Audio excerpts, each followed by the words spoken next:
Like most colonial towns in Peru, the colonial era exploration begins in the main plaza, which is called Plaza De Armas, which is where we're standing.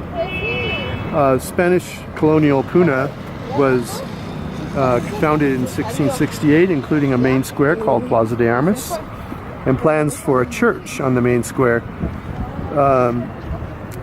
The Spanish conquistadors were instructed by the King of Spain to take all the gold back to Spain.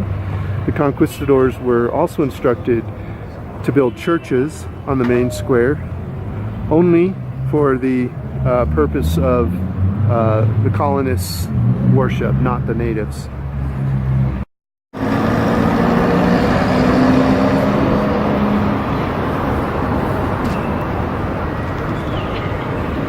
The Puno Cathedral was constructed in 1757. That's there, you're looking at it now. As early as 1537, the Roman Catholic Church had instructed their followers in writing that the original people of the Americas had souls. But it's not clear that the directive arrived at the colonies. At least some of the original people understood that the colonists were to evangelize them if possible, but they could be killed without spiritual consequence because they had no souls.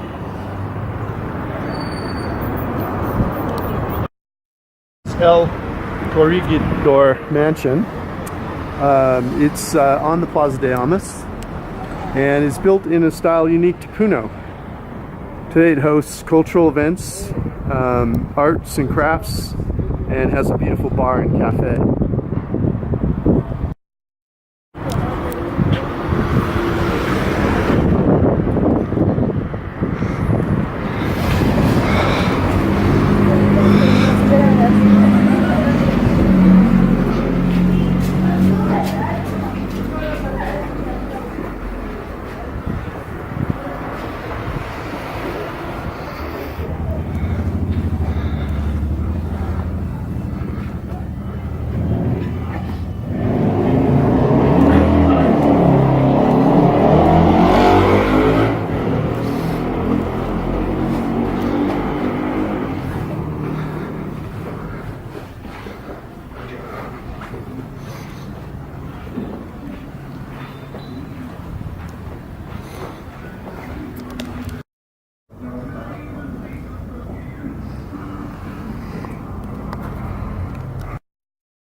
Next to the Carlos Dreyer Museum is the CONDE de LEMOS balcony. Right up there, that brown thing you're looking at. This home, which was built in the 1700s, was where the Viceroy lived during the La Cocota mine rebellions. The gold mine of La Cocota was founded by brothers who quickly became the richest men in South America.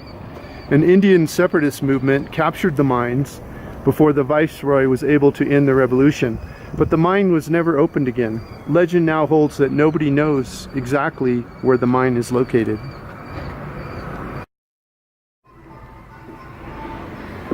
So I'm inside Carlos Dreyer's museum, and I thought I would show you this piece. When we were up on the mountain, which I'll show you also, we saw Inca tomb, which had this on the side.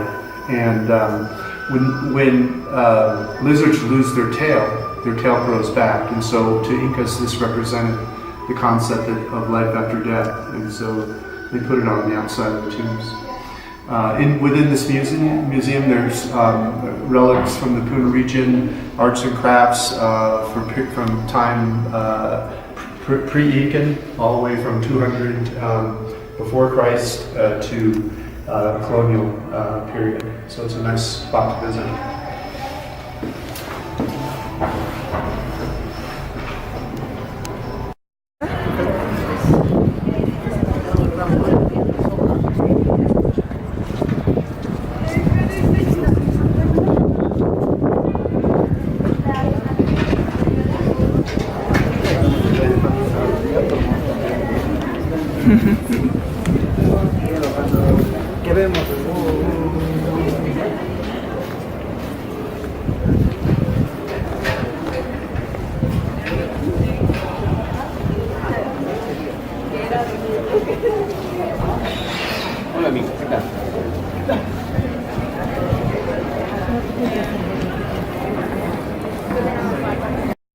So this is Harum Lima. It's a walking street here in Puno, and the final stop on our walking tour. By the way, you can click the link below this YouTube video, and there's a link to everything I just showed you and a Google Maps walking tour.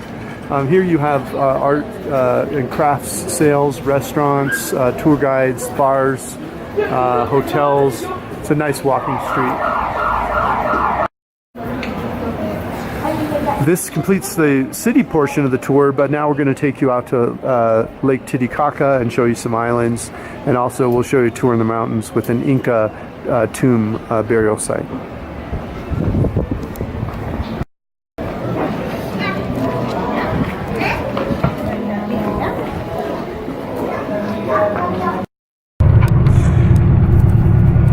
This is Dan of Vagabond Buddha. We're on the bus now going to Puno from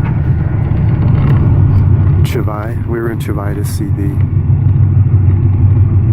Colca Canyon, which is twice as deep as the Grand Canyon.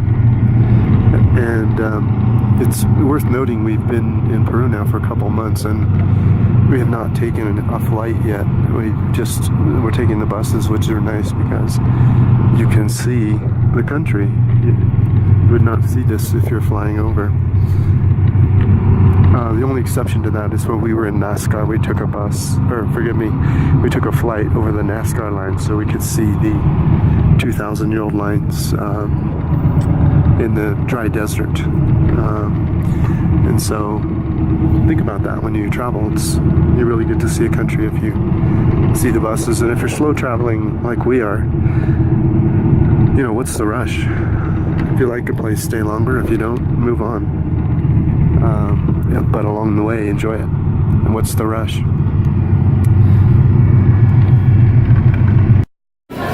This is the central market in Puno, Peru. And Chung Hoi's over there negotiating for some cocoa candy, which helps with elevation sickness.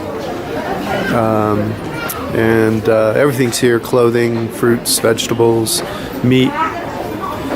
And it's mostly sold by local farmers direct.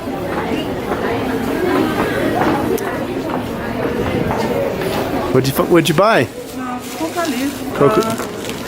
Is 15 of this one. Yeah. It's 15 solid. Wow. So we get 5 solid cheaper than we in the Plaza De Armas. Wow, that's great. We go to eat some food here, the local food. Okay.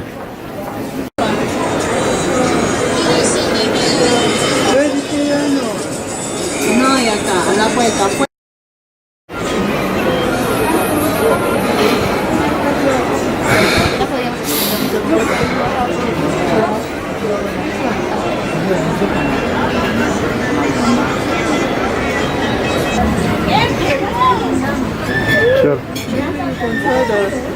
Do you have vegetariano?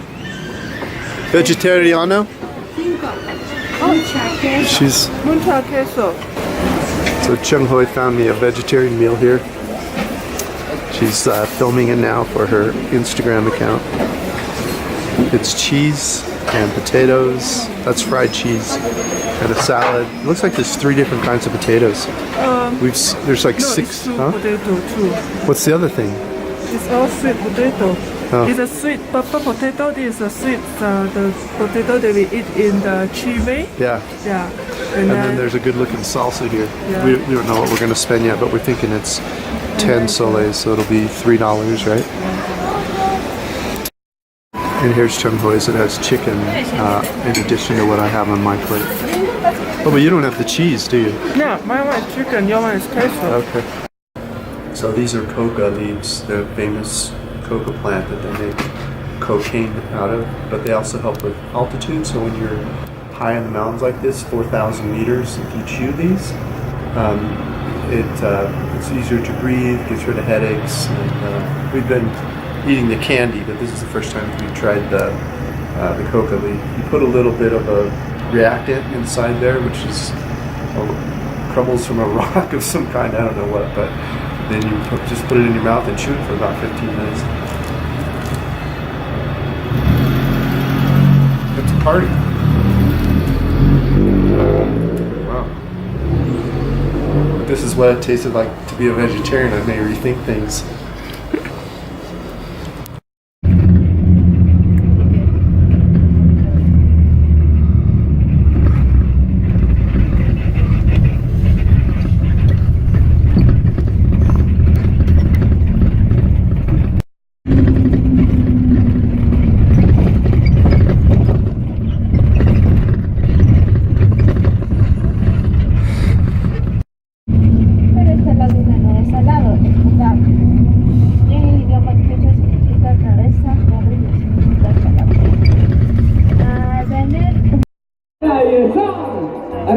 Puno, todavía Colca. Y la gente de Arequipa. Perfecto. Y la gente de Puno, ahí están mis hermanos. This is the first variant or tomb. The first culture it was the Pucara. The Pucara appeared in the year 200 before Christ, and the second was at Tiahuanaco. Tiahuanaco appeared in the year 600 before and after Christ. And the third was the Coya. The Coya people or the Coya culture live here in this area, appeared in the year 1200. And the last one is the Inca. The Inca culture arrived in this land in the 1400 after Christ. If you see this kind of the tombs, this is the small tower, but this kind of the tombs were under the ground. This is for the Pucara and Tiahuanaco. Okay? But the bodies, always the bodies were in the fetal positions. Why in the fetal positions? Porque los cuerpos siempre estaban en posición fetal, siempre. If you see in this picture, si observan todos aquí, estas son las bolsas para los cuerpos. This is for the bodies. This is the bag of the funeral. This is like a uterus of the woman. And the bodies is like a baby. And after to that, renaissance or live again. That's the reason why the bodies were in the fetal positions. ¿Por qué en posición fetal? Estas son las bolsas. Esta representaría el útero de la mujer y los bebés representarían. Especially the priests that made the ceremonies sacrifice the animals and humans. Why the humans? In one tower there was a one family. The tradition or the custom in the pre-Inca and Inca time, if the one leader died, sacrifice all the members of the family. Sacrifice the wife, servants, pets, except the children. Except. Yes, in the same times, not different times. We're about 40 minutes outside of Puno on a tour that is of a ancient graveyard that goes from 1200 BC to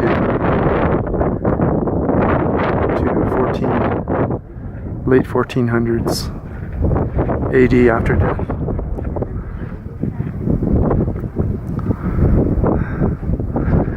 These large rock spots are only about 200 AD. The little smaller rocks are the BC, and then these large ones are the Inca burial tombs. Some of these tombs were in the middle of being built when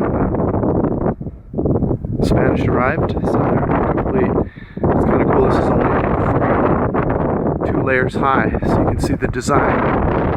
The inside, as you can see, is haphazard. There's no interest in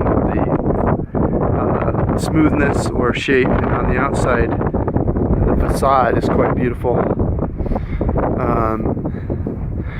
This is the door, and these doors all face east, so they're there when the sun rises, like we saw in Nazca.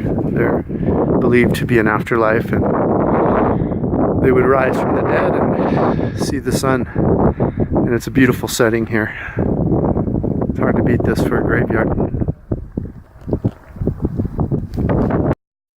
I don't know if you can see it or not, but off in the distance there are some terraced hills, which we've seen all over Peru.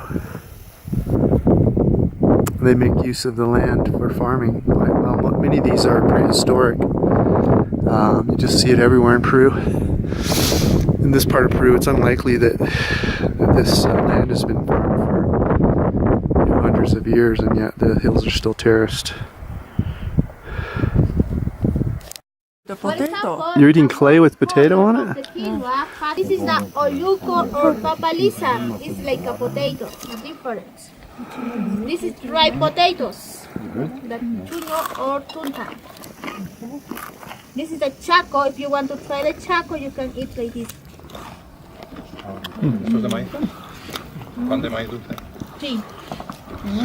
The bread is the bread of the quinoa. This is the pan de quinoa. No wonder so nice. Nice. This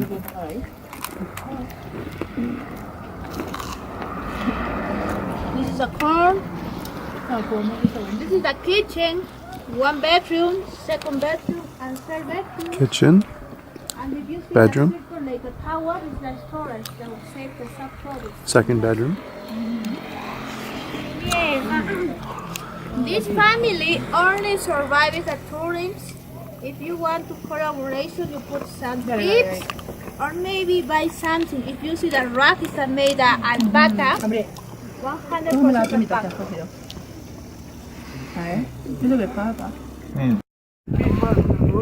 Here it is from the outside. They have their llamas here, and there's the neighbor next door. Not a bad looking sky out here.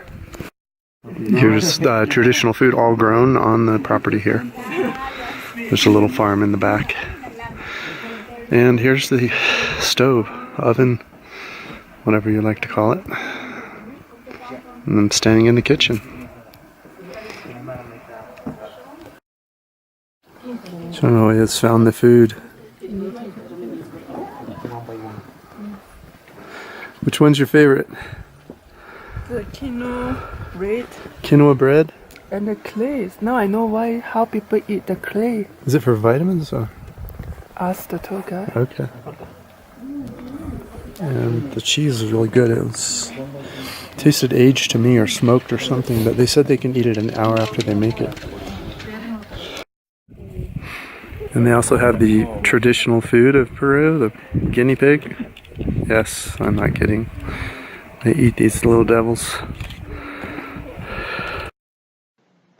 Thanks for listening to our video. If you enjoyed the video, please click like, leave a comment below, subscribe to Vagabond Buddha, or click the link below in the notes below this YouTube video to find out more about this location or all of the Travel Cheap to Paradise locations on Vagabond Buddha. Thank you.